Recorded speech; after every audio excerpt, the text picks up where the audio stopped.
program, ladies and gentlemen. Oh, that's what you're calling him now? Oof. Don't do that to me. I'm not hating on Tua. I love Tua. Seems like you are, man. I'm disappointed in that performance. And look, I get it. He's not all to blame yesterday. I agree with Mike McDaniel. It's a whole team loss. Eichenberg in that line. Jesus. I mean, oh my God. 4 backup linemen yesterday. You can only hold the dam so much. You can. So it was a tough one to swallow yesterday. And I think the thing that sucks with it is you only needed a field goal. You had a minute and 50 J-Fig. Like, it's not like I needed a touchdown drive from the dude. Get him in field range. I don't know what the hell Devon Achane was doing either, by the way. I don't know. Like, you're trying to get out of bounds. Like, get the first down. He's like, it just felt like they were just overthinking a lot of stuff yesterday too, man. It seemed like it's one of those situations where too many people were trying to do too much instead of what was required at that time. Yeah, for sure. Let's get to some headlines brought to you by the new Palmetto Ford Truck Supercenter. Why buy your truck at a car store? Palmetto Ford. We know truck. Thanks again for oh my goodness, Charles Davis for joining the show. He was fun. That will absolutely go down as one of the best and worst. Like, if I tell people that story, they won't believe it, right? Amazing. Dolphins, they lose 28-27 yesterday. Will Levis freaking out, his veins popping out yesterday. Oh, he was he said looks like a young Ryan Tannehill. Yeah. You know Ryan Tannehill used to be a wide receiver. Did you guys know that? I heard about that. Mm-hmm. I heard that. I heard that was a thing. Just gotta mention that. He was probably like hoping that, Will Levis was going to be so bad that maybe he'd get out there and get a little revenge game in there. Yeah. Not so. I can't believe this, dude. How did they lose that game? Will Levis threw the ball right off of Derrick Henry's face. Yeah. And they were with a 2-touchdown lead. Can I ask you a question? Let's play what hurt more. Mm-hmm. This or the kneel down with the Hurricanes? This really? You know why? I would say this. Here's why. But we're Because such a good position. Let me explain to you why. Yeah. Because even if they beat Georgia Tech, you know what's ahead of them is still an uphill climb. The Dolphins are already there. The whole like to the point Charles brought it up to. They haven't beaten anybody yet. And that's fine. They're going to have their opportunity. The thing that I was so impressed by with this team this year is they never let that. They stuff took care happen. of business. They took care of business, or they always executed. They always found a way. And to have a meltdown like that yesterday is wholly disappointing. Which is why, it's not just a Tua thing yesterday. Tua's going to get most of the blame because he's the quarterback, because he's the biggest star, and because he really struggled without Cheetah there yesterday for sure. But Mike McDaniel obviously gets a huge amount of blame. Vic Fangio, I don't know what the hell that was there at the end. And I get it. You guys are dealing with injury, but that's not a good team you're taking on.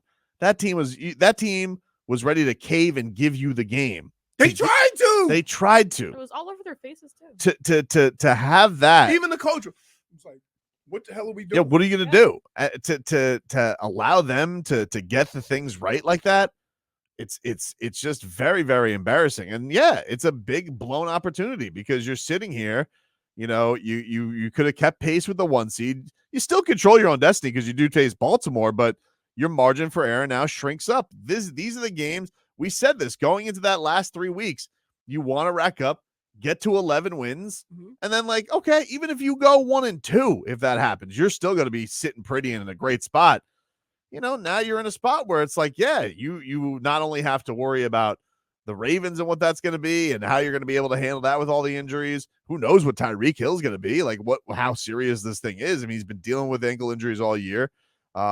For him to go out there and even gut it out for a series where he really gave you like one series where he was able to do something for you. Right. So who knows where he's at right now? Costing me some money. That's what you're thinking about right now. You degenerate. Hey, so I helped Marcos yesterday. Yeah, help me lose. Dude. You know what? You've been doing plenty of losing yourself. No, We're no, 0-3 no. this week. So here's the deal. You were 1-2, dude. Get out of here. I helped him, dude. I'm in first place. I helped him work through the chili peppers, right? We got 4.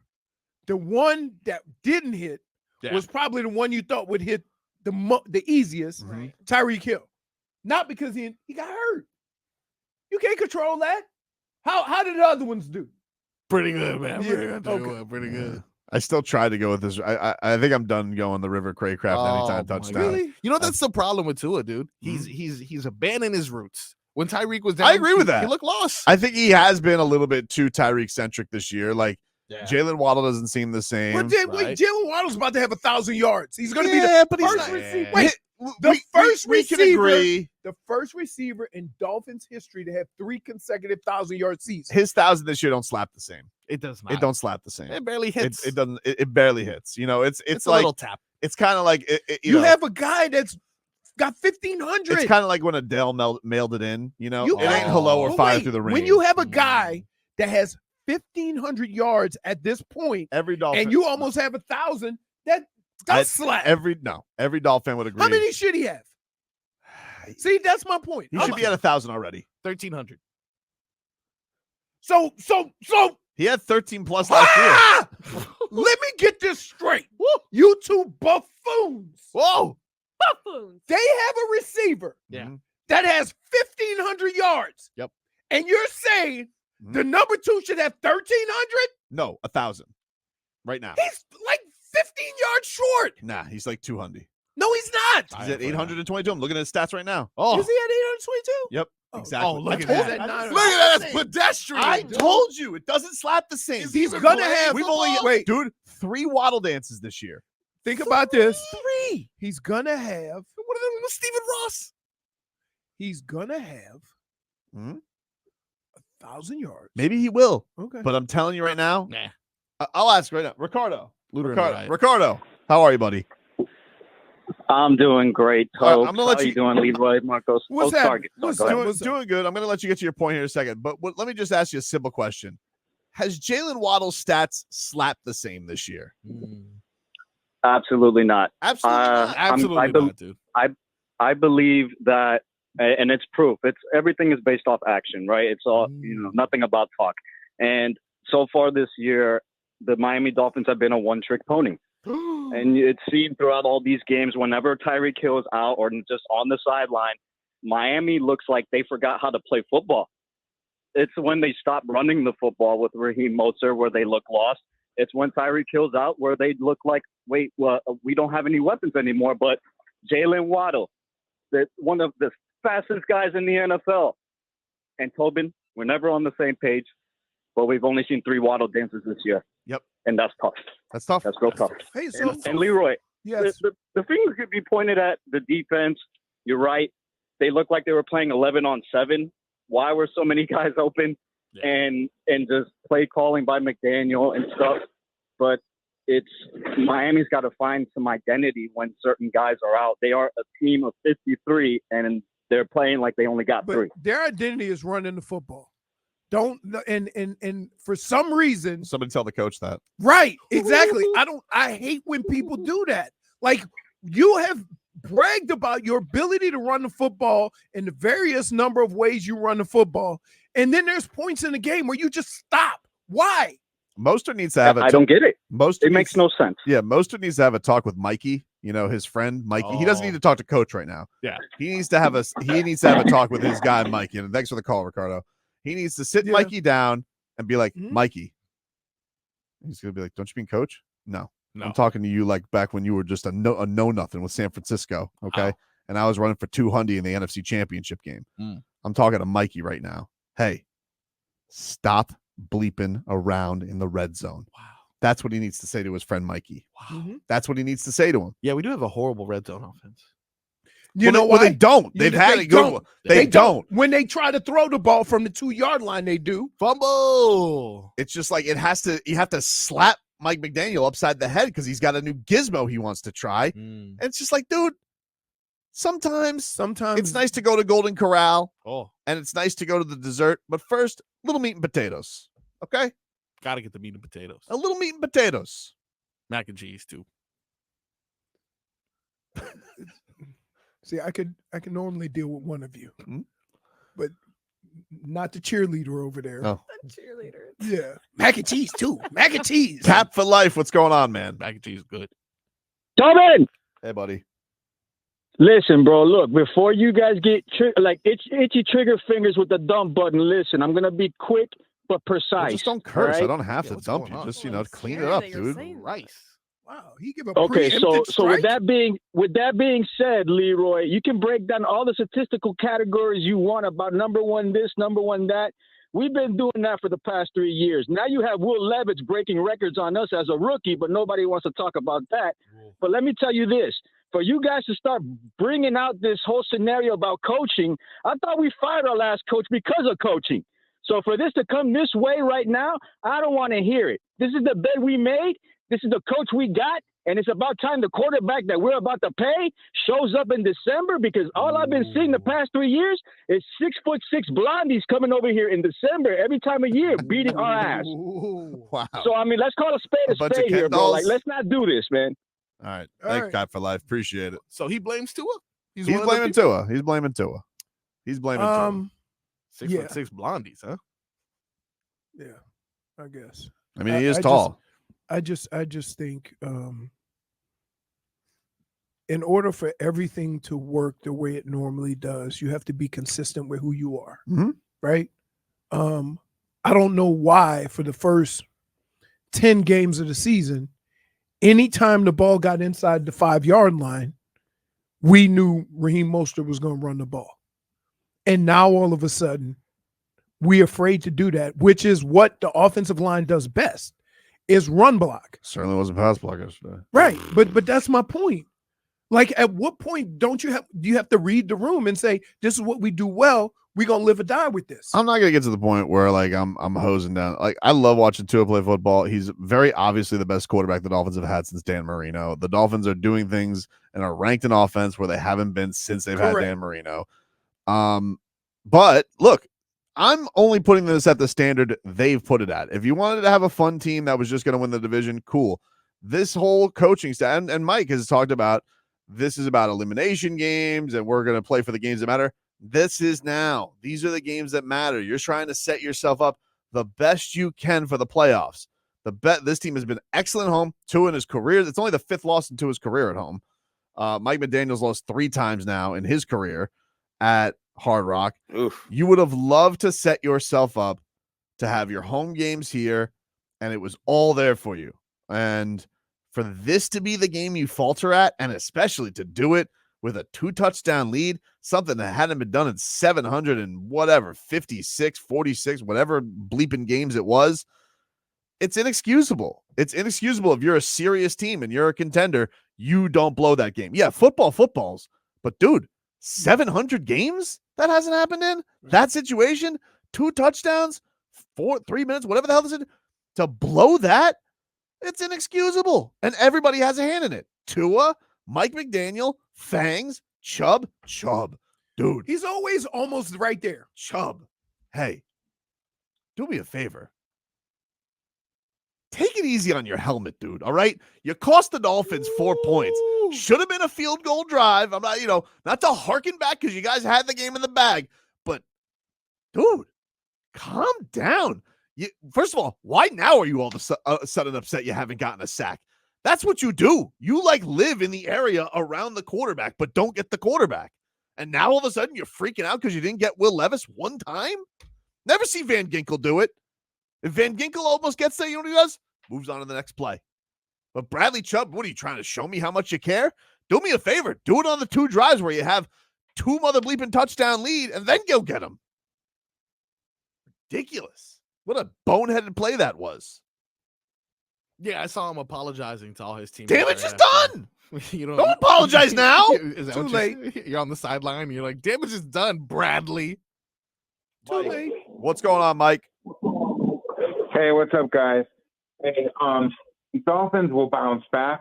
Everybody has a bad game, and I got a feeling they're going to go far into the playoffs. But I got to tell you this: other than the Miami Dolphins, I'm from Cleveland, Ohio. The Browns are my favorite team. You guys will have no chance against my Browns. Go Cleveland! Get him out of here. Go listen to the Ultimate Cleveland Show. Look what you did. You love the Browns so much. Look what you did. Joe I didn't do Flacco. nothing. Wait till Flacco's, by the way. I know. Oh, I know. But that's why I asked Charles. Like, come on. And there's a lot of people in the football world that are shocked. Oh, listen, it is shocking. He's old. He comes off and he's throwing. He lit it up. But wait till Flacco's. It's coming. It's coming. You dude. know, you're going. Check, We'll hear a little bit from Tyreek Hill too. If you guys want to get your calls in, 305-567-0560. Back with more for this. No. Hey, good morning. Good morning. Good morning. How are you, buddy? Good morning, Leroy. Good morning, Tobin. I called you last year, and I said, yeah, I want to say it. Super Bowl. This is my first time calling. I usually be on the job listening to you guys, always listening. AJ Fig, you're beautiful. Love you in the Starfield outfit. But check this out, man. The Dolphins believed they was going to win last night, and they got their ass whooped. Sorry for the language, but they got their ass whooped because on belief. I mean, that's the only way I can see all those mental errors happening on the field like it did, you know? And I'm no longer in belief that they might make it to the Super Bowl. I think they're just going to chalk it up. It's a faith shaker for sure. Yeah. I'm sorry. I lost faith in them, man. It's been 20 years. I'd rather be on. Let's go on. Okay, they're not going to make it, just like usual, before we think they can do it. Because one guy should not stop a show. Tyreek, in there or not, should not make an offense go. You know what I mean? I don't understand. And then Tua holds the ball too long without Tyreek. So McDaniel got to replan or do something because he's from Yale and he got his ass whooped by Vrabel. Yeah. Football is not math. Vrabel definitely loves that he beat Yale boy. So here's the thing. There's some truth to that. Because one of the things you have to fight as an athlete is not making assumptions, put in the work, do your job, pay attention to detail, right? At all times. You have to do it. If you don't, something bad's going to happen.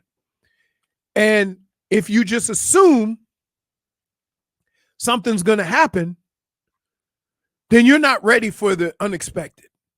And I think a lot of guys on defense were so shocked that they went down the field so quick, right? They were celebrating that game. Right. They were once they went up 2, and look, there's part of me that gets it. Like when a team makes 2 boneheaded moves the way the Titans did. Right.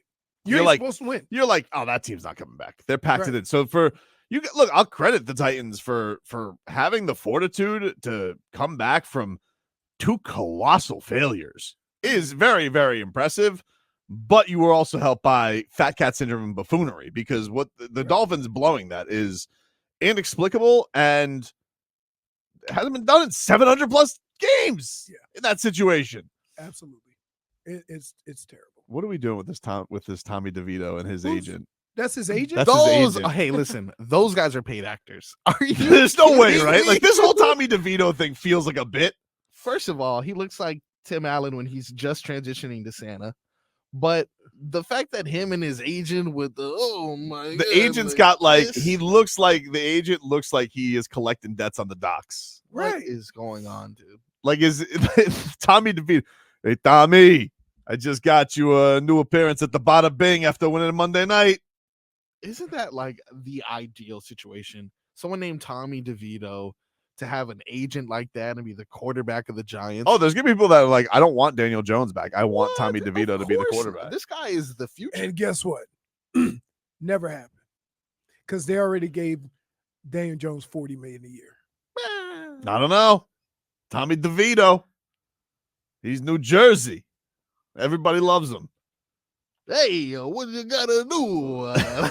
Can you give me Tyreek Hill from yesterday? This maybe this was a bummer. Here was Tyreek talking about his injury. His wife, Mrs. Cheetah, told him to get his ass out there. Do you think that's gonna be on Hard Knocks? That's actually it might. I listen.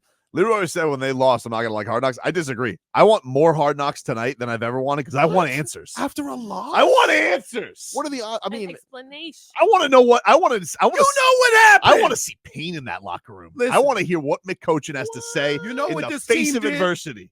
You know what this team did? They folded like that suit you folded up after the Pat Riley. Dude, They Okay. and by the way, did you hear Will Levis rubbing it in their face yesterday? What? He goes, I can't wait to watch it on HBO. Oh, I was get like, out of here. All right, dude. rookie boy. All right. Won 2 games all year, dude. Can't wait to see his face again on the screen. So you do think that they're going to be able to turn it around in 24 hours? No, Dude, HBO there's is Hard Knocks filming. tonight. I'm tuning in tonight. There's going to be Hard Knocks. You bet your ass. These producers better be working through the hours, you know? You knew, hey, those producers knew there was a Monday Night Football game. They knew. You don't get to change it up. By the way, doubleheader Monday night sucks. Hate it. Sucks. And by the way, and both underdogs won. oh, and also, hey, I chose the game I want to watch. Don't show me you And got in 2 the games. small box like basketball. It was so annoying. Like the NCAA Well, tournament. they would like bring in split screens. I'm like, hey, Split screen, and I they don't put need- the big box. It wasn't even a Yeah. little box. I was like, hey, I chose my game, ESPN. I don't need you to. It was just such an ESPN throwing their Mickey Mouse deal on the table, being like, see, we have 2 games going on at once. Who cares? It's Red Zone channel. What do you think? You're more special than the Red Zone? You're not. Hated that, dude. You have Tyreek? Here he is. It was a lot of pain, man. It sucked. Like when it actually happened, you know, I obviously been dealing with some ankle injuries this whole season, and you know, when it happened, like my first reaction was like, man, my ankle gone. Then my adrenaline kicked in. I ran off the field. Then I sat for a while and it got stiff.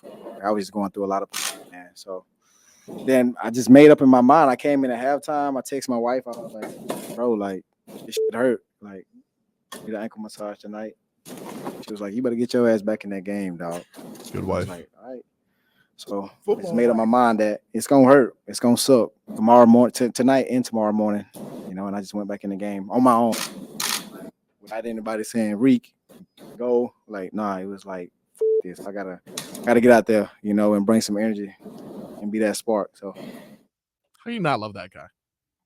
He sparked them. How can you not love him? He did spark him. 2 explosive plays. You know, somehow they didn't score a touchdown on that drive.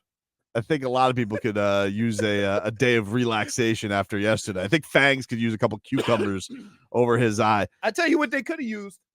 Some of this gruel you made for me. Rocket fuel, dude. Oh my goodness. Dude, I have to take a deep swallow. Like Oh, I thought that was going to go another way. Yeah, me too. I was like, coffee will do that to you. Chris, what's going on, man? Chris. Hey, Hey. I just got an easy question for you guys. Okay. Do you think the Dolphins should have let Gesicki go? Yeah, because he wasn't used last year either. Here's the problem. Yeah, but he had 72 catches in two seasons ago. It has to do with the same reason why Agba isn't playing as much as he could. Agba's a good player. Gesicki's a good player. In this offense and in this defense, they don't really fit. They like a tight end mostly for his blocking and then receiving. Gesicki is a receiver and then a blocker. You already have 1,000 receivers. You have 1,000 guys that do the slot. Until you find a guy who blocks first and then can receive the ball like all of the tight ends that Mike McDaniel has worked with in the past, then that type of receiver. I will say Gesicki's a slot guy. I was very impressed with Durham Smythe catching the ball with his thighs yesterday. Oh, did you see that? Strong. He did what is that thing called? Were you impressed with that yesterday, Chris? Well, yeah, I saw that, but don't the 2 tight ends have like 22 catches between them? Yeah, they don't throw the tight ends, and no tight end has gotten a touchdown this year. Yeah, but here's why. Because Yeah, you have to understand. Gesicki had 5 to 7 every year. Wait, but here's what you have to understand. We're looking at positions as far as catching the ball. Look at areas of the field. And all they do is they put different people in those areas instead of the tight end. So the running backs probably have more catches than they did when Gesicki was here. Right. Right. Well, and so it all was works obvious- out. They just do it differently. he also just stinks at blocking. So it's Right. obvious when he's out there, Exactly. you know that they're going to pass. Right, and they have Mike slot McDaniel guys. likes to deceive. So they have slot guys. again, I don't think Gesicki's a bum, Chris. I just don't think he was going to work with Mike McDaniel. That was pretty clearly like last year. Immediately, he was rats off a ship on the guy. Yeah, he only had 42, I think, but he still had like 5 touchdowns, I think, last year. All right. Appreciate the call, man. We'll get to some more of your calls. But first, a little damage is done. Talked about this last segment. Patrick Mahomes, he was doing his weekly radio spot in Kansas City yesterday, and he has regrets. He has regrets on how he acted, which was like a big baby after losing to the Bills. Obviously, you don't want to react that way. I care, man. I love it. I love this game. I love my teammates, and I want to go out there and put everything on the line to win. But obviously, can't do that. I mean, can't be that way towards officials or really anybody in life. So probably regret acting like that. But more than anything, I mean, I regretted the way I acted towards Josh after the game because he had nothing to do with it. And so I was still hot and emotional. But you can't do that, man. It's not a great example for kids watching the game. So that I was more upset about that than I was about me on the sideline. Damage is done. You were a big baby. Don't tell me you're upset. Don't bring kids into this. Mahomes. Damage is done. You know, he keeps doing this. At first it was, you know, it's not for anything. It's Travis Kelce's career was robbed of greatness. Oh, that was baloney. You know what that sounded like? That was beginning level of the Tobin excuse machine. It was. Because Wait, what? Tobin would say, not a true loss, right? Oh, it was not a true loss. Yeah, and that's what Patrick, we're ruining the legacy of our tight end. I saw a lot of Kansas City fans were getting crazy yesterday because Jaylen Waddle kept lining up the exact same way Kadarius Toney did and never got called. Oh my goodness. Like he was looking over it like, yo, if you look down and all you can see is defensive players, back your ass up. What do you got for damages done? So I was going to use me as a damages done, but after our conversation with Charles, I think I have to find a new one. Yeah, he was light. I love Charles Davis. And so what I would say is I'm going to give it to Mike McDaniel. And here's why. Because no matter what you say or what you do, when you've played games like this, for some reason, this whole team has forgotten who they are, right? They've always been a team when they're really, really, really good, running the football. You had success running the football. Why on God's green earth would you stop running the football? Then, after throwing 2 passes on the 5-yard line, then you want to try to run it? Nah, damage is done. Be who you are. Be consistent with who you are. Nobody stopped it yet. Nobody has stopped you yet. The only person that has stopped you from running the football is your creative genius ass. It's too cute ass. Right. Exactly. It's okay. We know. Hey, guess what? Florida. If the Dolphins get inside the 5, Mostert's going to get the ball. And that's okay. And that's okay. It's okay to be boring sometimes. I'll take it. Oh, my goodness. What would Socrates say to that? He'd say, hand the ball to Mostert, dummy. Damage is done. J-Fig, what's your damages done today?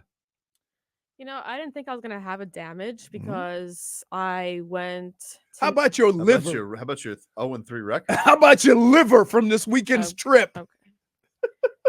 Yikes. So like you said, I went on a trip this weekend and I left all my troubles and my stress in the woods. And your football picking. And I come back and my picks are all over the place. Whoa! I lost. We were chatting about this yesterday on our group chat. We're like, hey, J-Fig, she's going to get it. Up 14. I got teased. I thought I was going to get it at least just one game. But before it even happened, I called out, here comes the backdoor cover. Yeah, and I didn't like that. Then it was either. more than just a backdoor cover. Yeah, I didn't know that. I wasn't predicting that. Backdoor detonation. But here's the crazy thing about that. Marcos was so quick to point out J-Fig. He threw up a donut too. Whoa! Oh no! Last week Keep he's sitting on. here. He's Keep on blaming. lashing out. He's blaming Dan Day for ruining his perfect record last week for picking the Saints. And then here he is sitting here with a big old goose egg. Yeah. guys. Dan, they should pick your games every week. I'm telling you, Leroy wasted his 3-0 week too Why? early. He used the nitrous too early. He's gonna run out of gas. Really? Okay. He took all the games. What is he, a middle reliever? Took all the games. Took all the games. Hey, I didn't take all the games. I didn't go first. You did. Took all You the didn't leave games, any. bro. You had I thought we were a team. You had the pick of all the NFL games, You had the first pick. and you picked 3 losers. That's not my fault. Your first pick was a 2-touchdown Right. touchdown spread. You know what? Hey, I want the Dolphins. I'm like, You know what? That was me being a petty. yeah, you can't do it. Because what I What wanted I to tell pick you it first and guys, Tobin. Speaking when I of- tell you guys, don't pick with petty Yeah. and don't pick with your heart. I picked with Hart yesterday for Jaime Jaquez over 20 at a plus 600 on the Hard Rock app. And lo and behold, he gets to 18. And now you're getting into foul trouble. Now you never had 4 fouls all season. He fouls out for the first time in his career. I helped Marcos with his chili peppers yesterday. Oh, they were all good too. And And he was being really ungrateful about the it too. one thing that you could always count on was Tyreek Hill. He got hurt. Unbelievable. What do you got, Marcos? We're gonna switch off of a depressing pick week for us and Yeah. a depressing Dolphin game. Yep. And we're gonna focus on someone who's tough. That's tough. You guys know hockey players. Tough. Yeah. Rob Ray, a former Buffalo Sabres enforcer turned announcer, recently calling a game, took a puck right between the eyes. Oof. Puck right between the eyes. Kept going? Kept going, baby. Wait. That's tough. Wait a minute. Kept calling the game, What, baby. they just put a little, Well, they sit they do this- stitched him up? Yeah, and they'll do this with Moeller sometimes where like Moeller doesn't sit in the booth, he'll sit like ice side. Yeah. And yeah, you're like right there. So he took a puck off the face. Took a puck and Look at that. continued to call the game. Bro, did you guys see this weekend? Did you watch any of the Panthers game? Probably not. It was on Sunday during the 1 o'clock slate. But I just happened to be Had listening. Holster. I just happened to be listening to it and then listening to Plagans. It sounded like Plagans was calling Royal Rumble because there were so many damn fights. And it was I heard that too. I was upset I couldn't say it. yeah, it was Eric Gabranson who used to play for the Panthers. I loved Gutty when it was on the Panthers. Dude, he was so dirty beating the holy hell out of Nick Cousins. He's a monster. He's like 6'6" on skates and plus on skates. I don't know what the hell he is. But he was walloping, and like it sounded like Plagans was calling like the heavyweight championship of the world. Yeah, He's probably gonna get suspended. He should. Yeah. Oh yeah. He too much, Gabranson, and he came hunting. He wanted retaliation. It was rough. Hockey's been tough this year. That's tough. Tough. Panthers, by the way, on at 10 o'clock tonight. You gonna stay up for that? Seattle Kraken. We got 3 in a row, don't we? 3 in a row, 10 o'clockers. Yep. Let's go swing. Love that. Ross. The only thing that's not happening is if both Hey, teams guys. were out there. What's up, Ross?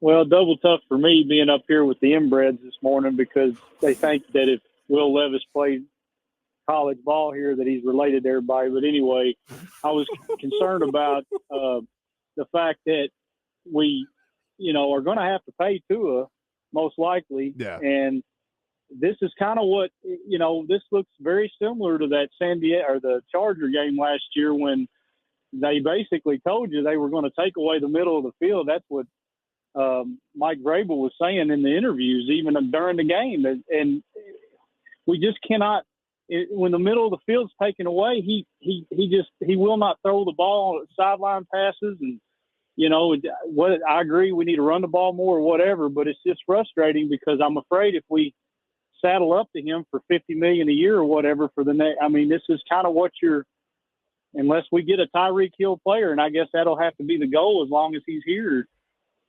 So that's my only comment. Thanks for the show, guys. You got it, Ross. Here's the problem with that. I agree with that. I've said this. I've been saying this all year. Mm-hmm. It's the same type of defense and what teams do. Okay? But here's the problem. You need to devise an offense that beats that. Mm-hmm. That ain't on Tua. Well, you've said that. If you keep running the same crap and wanting Tua to throw the same passes and they shut it off, and then he's got to hold the ball, you're putting pressure on an offensive line, which, as we know, if it's over 3 seconds, they're shaky. It's gotten very shaky. I mean, Right. look, it's been very admirable, the job that they've done this year, Yes. because they have had to shift a lot and they've had to change a lot. Here, it all worked hand in hand. Tua's ability to get rid of the ball, Mhm. their ability to run the ball. Everybody was complimenting one another so that no pressure or all of the weight was not on one area of offense. But if you take away one thing, it moves that over to the other. So if you take off the middle of the field, which is Tua's first read, then he's got to go to second and third looks. That puts more pressure on the offensive line, which, as we know, can't protect for that long. Sounds like it might be a while. It sounds like it's going to be the Eichenberg show up at center too, because it sounds like Connor Williams is really hurt on that knee. Yeah. So again, here's what I hate about Get ready this. for the Eichengooch. No, we can't. Here's what I hate about what's getting ready to happen.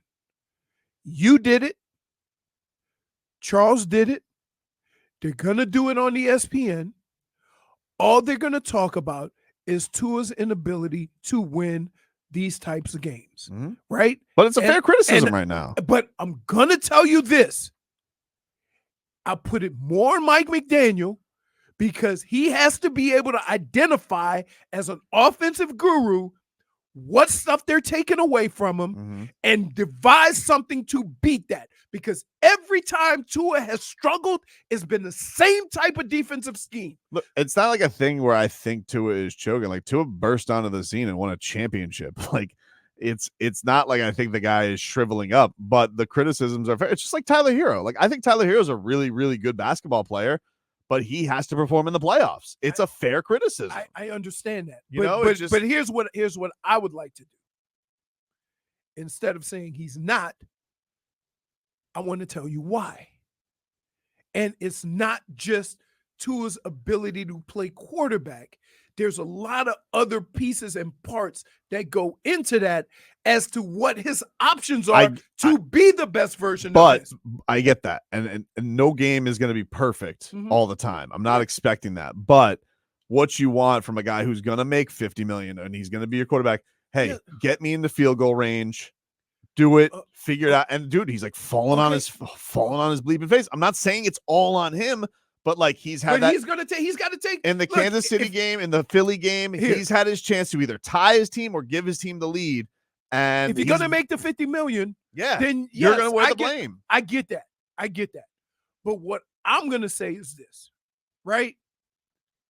Let's not just discredit the job of the offensive coaches to make adjustments to what they're doing, because now I've had this same conversation 3 times this year and they've lost all 3. So what do you think it's going to be when the defenses get better? Yeah. You still got to find something to beat these defenses when they take your main source of success off the table. What are your options? I would say this. You got one of the best running games in the league. The only way you can get those safeties up out of the deep halves is to run the football. If you don't run the football consistently, they're going to stay 15 yards, 20 yards back. It's simple as that. If you run it down their throat, then what happens is they got to creep up. Now that area of the field becomes open. But you have to have a plan. There was no plan when they decided we're going to take away the middle of the field. They tried to run it. They tried to be creative running it, but sometimes you have to be patient with it. I think Mike was searching so much for something that would work that he almost has to have the mentality of eventually this is going to pop. Schmeeth and Schmolnick says, Liam, his name is definitely not Eichenberg. Point for Twitcher.